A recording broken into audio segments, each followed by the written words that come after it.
नमस्कार दोस्तों, डरावनी कहानियाँ में आप सभी का स्वागत है। कहानी अच्छी लगती है तो लाइक कर दीजिए, चैनल पे नए हैं तो सब्सक्राइब कर दीजिए। प्लीज़ दोस्तों मुझे सपोर्ट करिए। आज की जो कहानी है वह मीना जी ने भेजी है। मीना जी भिलाई में रहती है। मीना जी बताती है कि यह कहानी उनकी मम्मी ने बताया था। आज से 40 साल पहले सफ़ेद रंग की एम्बेसडर कार हुआ करती थी, जो बहुत चलन में थी। बहुत सारे घरों में वह कारें हुआ करती थी। ऐसे ही उनके एक पापा के दोस्त थे जिनका नाम मदन लाल था। उनको भी अम्बेसडर कार का बहुत शौक था और वे घूमने फिरने में भी बहुत विश्वास रखते थे। वे हमेशा अपनी पत्नी के साथ घूमने के लिए निकल जाया करते थे।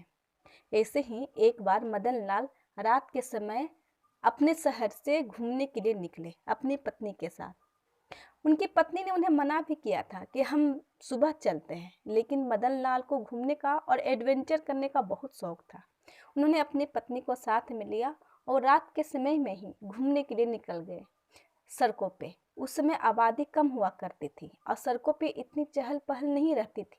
रात में एकदम सुनसान हो जाया करती थी। ऐसे समय में ही मदन लाल को खाली सड़कों पे गाड़ी चलाना बहुत अच्छा लगता था।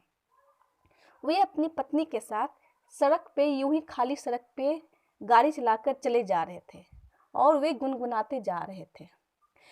रास्ते में चलते चलते उन्होंने एक कच्ची सड़क देखी, तो उन्होंने अपनी पत्नी से कहा, क्यों ना आज इस कच्ची सड़क पे चला जाए। उनकी पत्नी को शायद वो अच्छा नहीं लग रहा था रात के समय कच्ची सड़क पे जाना। उन्होंने अपने पति को कहा कि नहीं, आज छोड़ देते हैं, दिन में उस कच्ची सड़क को देखेंगे। पर उनके पति नहीं माने। मदन लाल को तो उस कच्ची सड़क पे जाने का ही मन था। वो भी रात हो चुकी थी, रात के 11 बज चुके थे। मदन लाल जबरदस्ती उस कच्ची सड़क पे अपनी कार को उतार दी। कच्ची सड़क तो शुरुआत में कुछ कुछ अच्छी थी, लेकिन आगे बढ़ते के साथ वह कच्ची सड़क थोड़ी थोड़ी संकरी होती जा रही थी और ऊबड़ खाबड़ ज़्यादा होने लगी। फिर भी मदन लाल को बहुत मज़ा आ रहा था, लेकिन उनकी पत्नी के अंदर डर बढ़ता जा रहा था। मदन लाल अपने धुन में गाए जा रहे थे और गाड़ी चलाकर जा रहे थे, लेकिन उनकी पत्नी शीशे के बाहर से वह भयानक सा अंधेरा देख रही थी।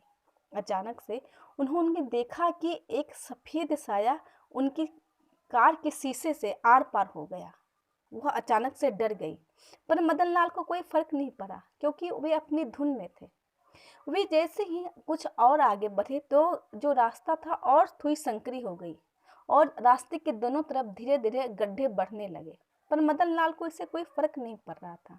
उनकी पत्नी का डर बढ़ता जा रहा था कि अचानक से मदन लाल ने देखा कि एक उजला साया उड़ता हुआ उनकी कार के आगे जो शीशा था उस पे जाकर छा गया। ऐसा लग रहा हो कि कार के जो आगे है सिर्फ उजला ही उजला दिखाई दे रहा है और कुछ दिखाई नहीं दे रहा। मदन लाल हड़बड़ा गया और उन्होंने गाड़ी अचानक से रोक दी। फिर अचानक से वह जो साया था उजला वह हट जाता है, गाड़ी के शीशे साफ हो जाते हैं। अब मदन लाल का भी डर होने लगता है क्योंकि जो घना जंगल अब बढ़ गया था उससे डरावनी आवाजें आने लगती हैं। क्योंकि पहले आबादी वैसे भी कम रहा करती थी और उन्होंने कच्ची सड़क ले लिया था। अब मदन लाल पीछे मुड़ भी नहीं सकते थे क्योंकि जो रास्ता था कच्ची सड़क का वह संकरी हो गई थी। अब मदन लाल आगे बढ़ने की नहीं सोच रहे थे। उनकी पत्नी ने अपने मदन लाल को बहुत डांटा कि मैंने आपको मना किया था कि आपने रास्ता क्यों ले लिया। अब मदन लाल अपनी गाड़ी को धीरे धीरे पीछे करने लगे क्योंकि दोनों तरफ से गड्ढे बढ़ गए थे। शुरुआत में वो गड्ढे थे ही नहीं, लेकिन आज जैसे ही उन्होंने इस कच्ची सड़क को बहुत आगे किया तो दोनों तरफ गड्ढे भी हो गए थे। धीरे धीरे मदन लाल अपनी कार को पीछे लेने लगे, पर उनके अंदर का डर बढ़ता जा रहा था कि अचानक से किसी ने शीशे पे बहुत जोर से मारा। यह देख मदन लाल की जो पत्नी थी वो चीख पड़ी, पर मदन लाल ने उन्हें समझाया कि डरना नहीं है, हमें किसी भी हाल में डरना नहीं है। हो सकता है कि कुछ बुरी शक्ति हो हमें डरा रही हो। पर मदन लाल की पत्नी का बहुत बुरा हाल था। धीरे धीरे मदन लाल अपनी गाड़ी को पीछे करने लगे कि अचानक से कोई उनके कार की बोनट पे चढ़ गया और जोर से शीशे पे मारने लगा। मदन लाल यह देखकर और भी जोरों से डर गए और उनकी पत्नी अब चीखने सी लगी थी। अपने पति पे बहुत चिल्ला रही थी कि मैंने तुम्हें मना किया था, तुमने क्यों इस कच्ची सड़क पे गाड़ी को खड़ा कर दिया। फिर भी मदन लाल अपनी हिम्मत नहीं हारे। उन्होंने गाड़ी पीछे करती रही, धीरे धीरे धीरे धीरे, कि अचानक से उनको लगा कि कोई पीछे का दरवाज़ा खोलने की कोशिश कर रहा है, पर वो दरवाज़ा खुल ही नहीं रहा था।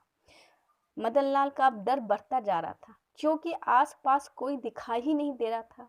गाड़ी की सामने की हेडलाइट जली हुई थी, अंदर की भी लाइट जली हुई थी और पीछे की भी, फिर भी कोई ऐसा दिखाई नहीं दे रहा था कि जो उनके साथ जो बदमाशी कर रहा था कोई आदमी हो। अब उन्हें समझ में आ गया था कि ये कोई बुरी शक्ति है जो उन्हें परेशान कर रही है।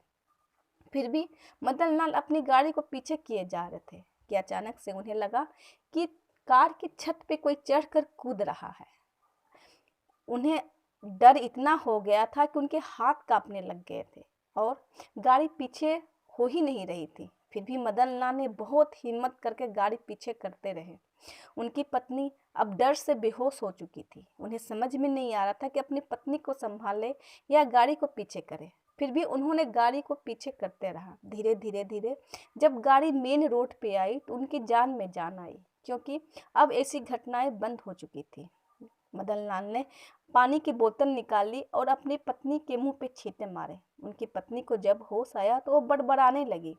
फिर अपने पति की तरफ देखकर बोली कि मैंने तुम्हें मना किया था कि गाड़ी कच्ची सड़क पे मत उतारो, पर तुम माने ही नहीं। अब मदन लाल ने गाड़ी को अपने घर की तरफ मोड़ लिया। जैसे उन्होंने अपने घर की तरफ मुड़ने के लिए रास्ता लगाया कि उन्होंने देखा कि एक सफ़ेद साया उनके कार के आगे खड़ा है और भयानक सी आवाज़ें निकाल रहा है। यह देख मदन लाल की पत्नी ने भगवान का नाम लेना शुरू कर दिया।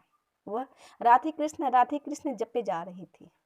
उसके बाद वो जो साया था वो सामने से हट जाता है। मदन लाल थोड़ी तेजी से गाड़ी चलाकर अपने घर के पास आ जाते हैं और अपने घर के अंदर चले जाते हैं।